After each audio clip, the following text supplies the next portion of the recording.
Hello दोस्तों, हम लोग जानेंगे कि एक एटम के अंदर न्यूट्रॉन नहीं पाया जाता है। कैसे प्रूव कर सकते हैं एक एटम के अंदर न्यूट्रॉन नहीं पाया जाता। आइए जानते हैं हम क्या जानते हैं हम। मान लीजिए कोई आप सोडियम का ले लीजिए, ये आपका सोडियम का एटम है। सोडियम,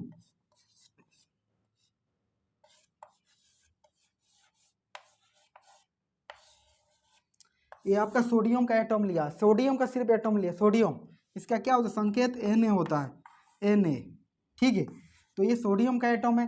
तो सोडियम का बायोडाटा क्या होगा, यानी उसका रिज्यूमे क्या होगा, यानी उसके सीबी क्या होगा। सोडियम Na होता है, इसके 11 होता है और ये 23 होता है। ये 11 क्या होता है, परमाणु संख्या, इसको बोलते हैं परमाणु संख्या।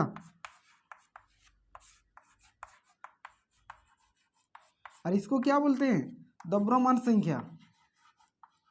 द्रव्यमान संख्या, द्रव्यमान संख्या क्या होता है, प्रोटॉन प्लस न्यूट्रॉन की संख्या को ही द्रव्यमान संख्या कहते हैं। यानी प्रोटॉन प्लस न्यूट्रॉन की संख्या, ये वाला 23 क्या है, प्रोटॉन प्लस न्यूट्रॉन की संख्या है। ये क्या है, परमाणु संख्या जो 11, ये आपका परमाणु क्रमांक है। मतलब 11 नंबर पे सोडियम को रखा गया है, इसलिए इसको परमाणु क्रमांक बोलता है। इससे पी से डिनोट की जाती है। यानी प्रोटॉन की संख्या कितना है, 11 है। और ये क्या, प्रोटॉन प्लस न्यूट्रॉन की संख्या, प्रोटॉन प्लस न्यूट्रॉन की संख्या कितना है, 23 है। यानी अगर प्रोटॉन प्लस न्यूट्रॉन की संख्या कितना है हमारा, 23 है। और यहाँ पे प्रोटॉन दिया हुआ है, प्रोटॉन की संख्या कितना है आपका दिया हुआ 11। ये वाला प्रोटॉन की संख्या होता है जो परमाणु संख्या होती है। यानी एक एटम के अंदर क्या पाया जाता है, प्रोटॉन प्लस न्यूट्रॉन। ये इसका प्रोटॉन, ये आपका कोई एटम है, प्रोटॉन प्लस न्यूट्रॉन पाया जाता है नाभिक में। ठीक है, और बाहरी कक्ष में इलेक्ट्रॉन घूमता है। समझ में आ रही है मेरी बात। प्रोटॉन प्लस न्यूट्रॉन कहाँ पाया जाता है, नाभिक में। किसी भी एटम के अंदर, किसी भी एटम के अंदर एक नाभिक होता है। एक नाभिक में क्या पाया जाता है, एक आपका प्रोटॉन और न्यूट्रॉन पाया जाता है। और बाहरी कक्ष में इलेक्ट्रॉन घूमते, क्यों घूमती है, इसका कारण क्या है, आए उसके बारे में हम लोग बाद में जाने। लेकिन हमारा प्रोटॉन प्लस न्यूट्रॉन कितना है, 23 है। 23 इसका बोलते हो, पर ये द्रव्यमान संख्या, यही द्रव्यमान संख्या है, यानी यही एटॉमिक मास है, यानी द्रव्यमान, परमाणु द्रव्यमान यही है। तो यही क्या है, प्रोटॉन प्लस न्यूट्रॉन की संख्या। यहाँ प्रोटॉन कितना दिया, 11। तो प्रोटॉन अगर 11 है तो न्यूट्रॉन की संख्या कितना होगा, यानी 23 माइनस 11। 23 माइनस, अगर प्रोटॉन का मान 11 रखे तो न्यूट्रॉन का मान कितना आएगा, 11। 23 माइनस 11 यानी कितना आएगा आपका 2, यानी 12। तो न्यूट्रॉन की संख्या 12 आया। ठीक है, तो इलेक्ट्रॉन कितना आएगा, इलेक्ट्रॉन की संख्या जितना प्रोटॉन की संख्या होता है उतना इलेक्ट्रॉन संख्या होता है। समझ में आ रही है मेरी बात। यानी प्रोटॉन बराबर इलेक्ट्रॉन की संख्या बराबर होती है, प्रोटॉन प्लस इलेक्ट्रॉन की संख्या बराबर होती है। इसलिए जितना प्रोटॉन होगा उतना ही आपका इलेक्ट्रॉन होगा। यानी प्रोटॉन अगर 11 है तो प्रोटॉन 11 है तो इलेक्ट्रॉन भी 11 होगा। समझ में आ रही। तो यहाँ पे हमारा इलेक्ट्रॉन आया 11, यानी नाभिक के अंदर क्या पाया जाता है, प्रोटॉन प्लस न्यूट्रॉन। तो हमारा क्या निकला, न्यूट्रॉन, न्यूट्रॉन पाया जाता है। लेकिन हमारा क्वेश्चन क्या है कि एक नाभिक के अंदर न्यूट्रॉन नहीं पाया जाता है। इसको हम लोग कैसे प्रूव करें, आइए जानते हैं इसके बारे। तो इसको हम हटा देते हैं, आइए जानते हैं हाइड्रोजन के बारे। हाइड्रोजन क्या होता है, हाइड्रोजन का बायोडाटा क्या है, हाइड्रोजन का रिज्यूमे क्या है।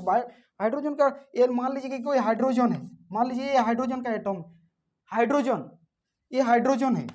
ठीक है, ये आपका स्ट्रक्चर कैसे है, हाइड्रोजन 1 1।